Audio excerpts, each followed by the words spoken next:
The Holy Gospel according to Matthew, the 4th chapter. Jesus was led up by the Spirit into the wilderness to be tested by the devil. He fasted 40 days and 40 nights, and afterward he was famished.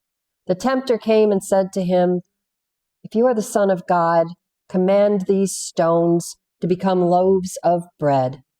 But Jesus answered, "It is written, one does not live by bread alone, but by every word that comes from the mouth of God."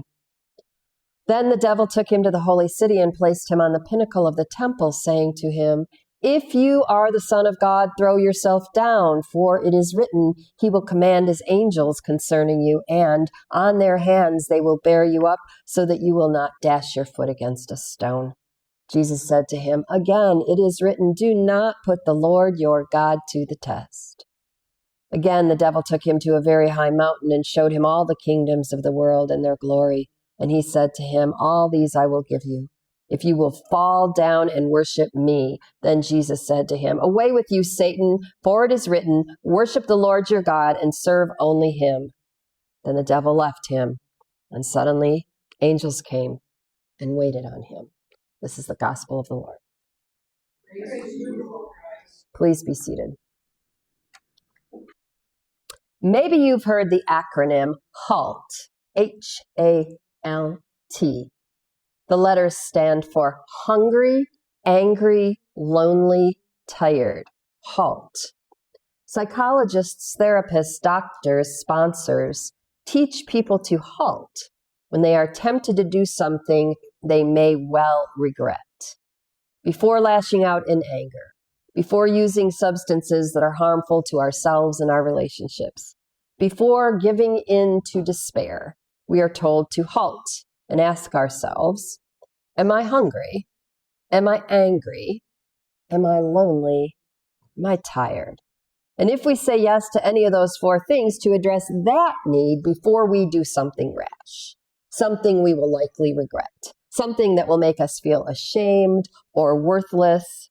HALT is like a friend who reminds us who we are and what we need. The H in HALT, hunger, nudges us to say, you don't really want a fight, you want a sandwich.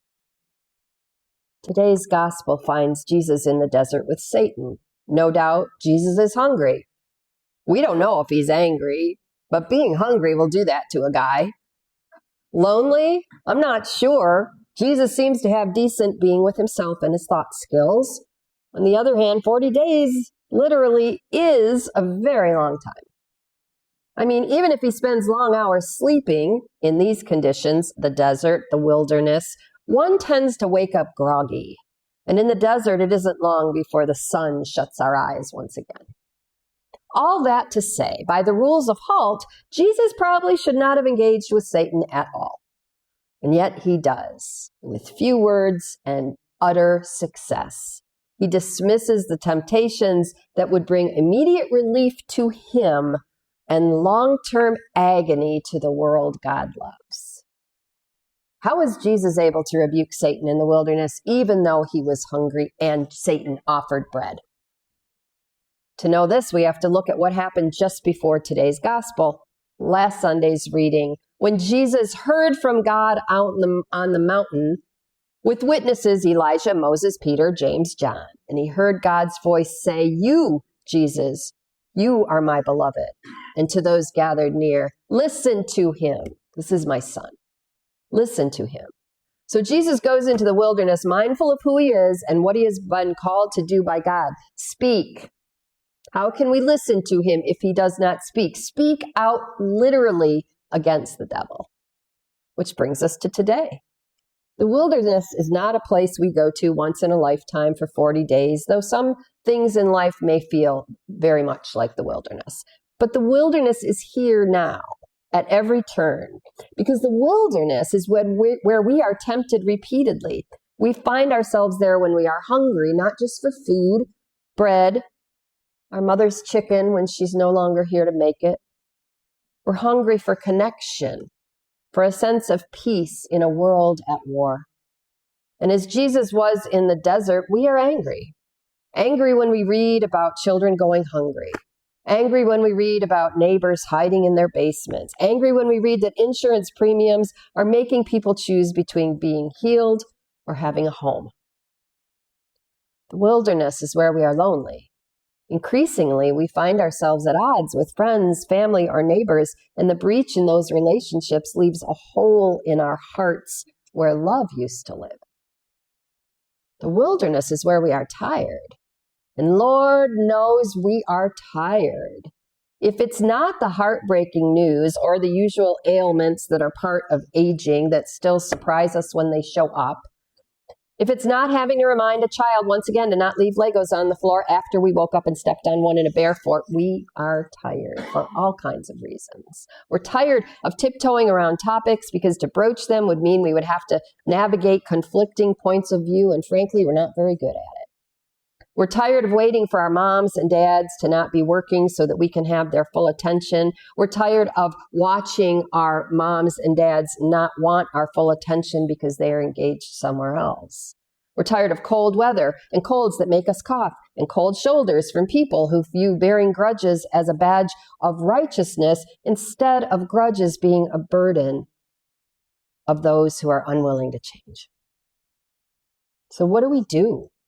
Knowing that the halt warnings are not something we notice only once in a while. What do we do to act with integrity and honesty and faith, even when we are hungry, even when we are tired? The answer for us is the same as it was for Jesus. We remember that in our baptisms too, we are claimed by God, that in the beginning, God made us in God's own image and called us good. We remember that when in doubt, we live by the greatest commandment of all, to love one another as Jesus loves us, the final answer to what we do. We respond to temptations first by remembering who we are, and this does not always look like keeping the peace. In fact, often it means confronting evil. This means speaking up when staying silent would increase the suffering of another child of God. It means taking time to understand better the issues at hand that are causing people to suffer at the hands of evil. It means standing up for people who others gossip about. It means being willing to say out loud that no child is concerned about not being able to pray in school, but all children are worried about having to practice being quiet during lockdowns and seeing no real empathy or action from the adults around them to make it stop. It takes courage to speak out about a topic that others don't want to talk about. Jesus showed us that courage in the way he responded to those trying to harm those he came to heal. We talk a lot about Jesus' humility, his love, his grace, his welcoming of all people. We talk about Jesus' powers to heal, his unparalleled talent as a teacher. But courage? I just don't hear that word spoken a lot about Jesus, even though every step he took demonstrated courage. And that courage would be transferred to his disciples as they carried out the mission to which they had been called. And lest we think those disciples did not receive the gift of courage, let us remember that every single one of them was killed, murdered, because they would not deny the resurrection of Jesus Christ. That is some courage. We are extensions of those very disciples. Courage is within our grasp if we choose to embrace it. We can choose to remember who we are, to remember our commitment to love one another, and use it to fuel our courage to speak when it would be easier to stay silent, to act when it would be easier to do nothing, and to face the evil around us when it would be less frightening to pretend it doesn't exist. 2 years ago this very week, Alexei Navalny was killed after being unjustly imprisoned in Russia since 2021 because he was a political threat to Vladimir Putin, whose popularity threatened those in power. After speaking out to expose corruption in Russia, in August of 2020, Navalny was poisoned. To the surprise of those who sought to kill him, he lived through being poisoned. While he was recovering from this near-fatal experience in Germany, he and a small group of courageous individuals did their own investigative work and discovered the truth about who had poisoned him, made a film about it in real time, and released that film simultaneously to the media on the world and on every social media platform at once. Their investigative work was so flawless, the story itself so convicting of those who had tried to kill him, that on TikTok alone it gained 7 million views around the world in the first 7 hours. Once this was done, he could have left it there. He put the word out, he spoke. He might have lived out the rest of his life in Germany if only he would have stopped running against Putin and not returned to his homeland of Russia. But like Dietrich Bonhoeffer, Alexei Navalny was so committed to working to free the people of Russia from the corruption that imprisoned him that he returned to his homeland via Moscow, where he was immediately arrested and imprisoned until he was killed. The documentary that Navalny participated in making ends with an interviewer asking Navalny this question: if you are killed, what message do you want to leave the people? And Navalny replied, you are not allowed to give up. If they decide to kill me, it means we are incredibly strong. We need to utilize this power to not give up, to remember we're a huge power that is being oppressed by these bad dudes. We don't realize how strong we actually are. The only thing necessary for the triumph of evil is for good people to do nothing. So don't be inactive. This is his legacy now.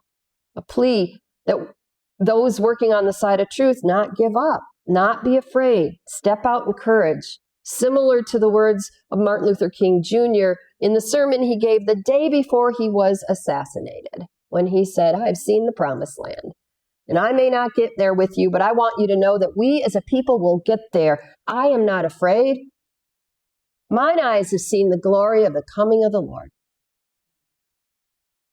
So as followers of Jesus Christ today, I ask you, what might courage look like in your world or your life, your community, your church? What does courage that you are being called to look like today? Because in a world so filled with trauma and violence, soul-crushing events, and real demons to fear, there is no shortage of ways for us to be courageous. Courage is making a phone call to a doctor that you know you need to see, but you've been procrastinating about calling because you're afraid of what he'll say. Courage is contacting someone from your recent past or distant past with an apology they don't even necessarily have to accept, but to say it is courageous. Courage is sticking your toe in the water to understand more about conditions in this world that frighten you, news you have been happy to ignore. For those experiencing chronic pain, courage might be trying various forms of therapy, knowing it usually makes the pain worse before it makes it better. For a new driver, courage might be parallel parking. And for all of us, courage is telling the truth, no matter the cost. God grant us wisdom to know when to halt and when to act. And may angels wait on those who act with courage.